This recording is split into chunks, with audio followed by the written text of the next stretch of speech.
Welcome back to our breakdown of A God Among Men. Today, we're jumping into episode 13, titled Short Term. Hello, welcome back to our channel. In this one, we're going to see why sometimes a quick fix might just be the only thing keeping our two main characters afloat. All right, so let's kick things off with Jessica, our former pop sensation who's living this life that on the outside looks absolutely perfect. We're talking a huge, fancy mansion inside a gated community called Sunshine Gardens. But, as you can probably guess, behind those gates, things are anything but sunny. Now, $1 million? I mean, that sounds like a crazy amount of money to you and me, right? But for Jessica, that's literally all she has left of her fortune. And when you're trying to keep up a 20,000 square foot mansion and that whole celebrity lifestyle, yeah, $1 million just isn't gonna cut it. Not even close. And this quote, man, it just gets right to the heart of it all. This house isn't just about showing off her status. For her, it's her forever home. It's the foundation of the entire life she's built, the one she is desperate to hang on to for herself and especially for her little girl, Emily. So you've got these two massive forces just pulling Jessica in opposite directions. On one hand, you've got that fierce mom instinct, right? To provide a good life for her daughter. But on the other, there's that fire inside her. The ambition of a performer who is just not ready to let that celebrity dream die.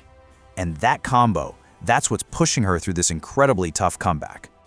Okay, now let's completely switch gears and talk about Cameron, because his situation, it could not be more different. While Jessica's stressing about money in her palace, Cameron is dealing with a crisis that's, well, a lot more basic. So get this, he crashes on a couch and sleeps for 8 straight hours, from noon all the way to 8 p.m., and he still wakes up totally exhausted. And he's starving. This is not the all-powerful guy we've gotten to know. This is a man who's suddenly a prisoner in a fragile, needy, mortal body. And I love this slide because it uses something so simple, chicken soup of all things, to show what's going on inside his head. His immortal side, his palate, it craves that pure, high-quality, free-range stuff. But his reality now, it's industrial chicken. Cheap, mass-produced, and just deeply unsatisfying. He can literally taste the difference, and it's this constant, annoying reminder of everything he's lost. But here's the thing, all of this, the weakness, the hunger, the crummy soup, it's all just a symptom of his new mortal life. It really makes you stop and think, why is he even putting himself through this? What's the real mission here? What is he actually after? And you see this flash of his old self, right? This thought just pops into his head. How can I be restricted by the laws of the mortal world? He thinks, just for a second, that he can just take what he needs. But the thought is gone as fast as it came. He knows he has to play by our rules now, and you can just feel how frustrating that is for him. And boom, here it is, the answer to our question, the whole reason he's here. It's all about something called spirit water.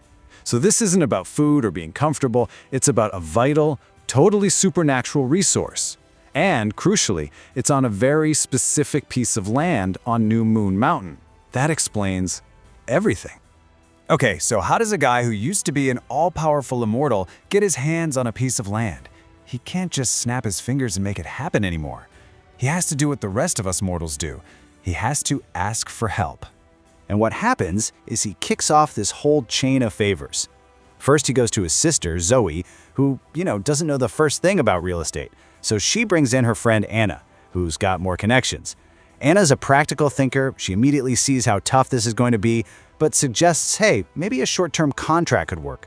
She makes one phone call, and just like that, Cameron is connected with a pro, a guy named Juan Malta, who might actually be able to pull this off.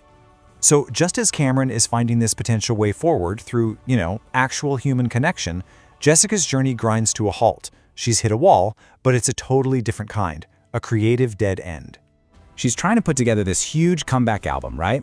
But there's one massive problem. The songs the label gave her are, well, they're just plain bad, and she has no time and no money to get new material. So she's stuck trying to spin straw into gold, basically. She has to use her incredible voice to somehow make these really weak songs sound good. And this is where we find both of our characters in this kind of temporary ceasefire with their problems, right? Neither one has the final solution they're looking for, but they've each found a fragile, short-term way to keep moving forward. So, through this prop, Juan Malta, Cameron gets a potential deal on the table. And it's for the right spot, that specific plot on New Moon Mountain. But, and this is a big but, it's short term. And it comes with all these rules. No cutting trees, no building anything permanent. He has to accept all these mortal limitations to get a shot at his immortal prize. And this slide just lays it all out side by side. On one hand, you've got Cameron, who's managed to secure a little bit of fragile hope. He's got a meeting, he's got a plan, a temporary path to that spirit water. And then there's Jessica. She's just facing this brutal uphill battle with nothing but a list of bad songs to fight with. And that leaves us with these two huge questions hanging in the air. For an immortal being with plans that probably span centuries, is a 5-year lease anything more than a blink of an eye? And for a star trying to shine again, can pure talent really be enough to overcome just plain bad songs? If you like the story, please like and share it, and subscribe to the channel to watch future episodes. Thanks for watching.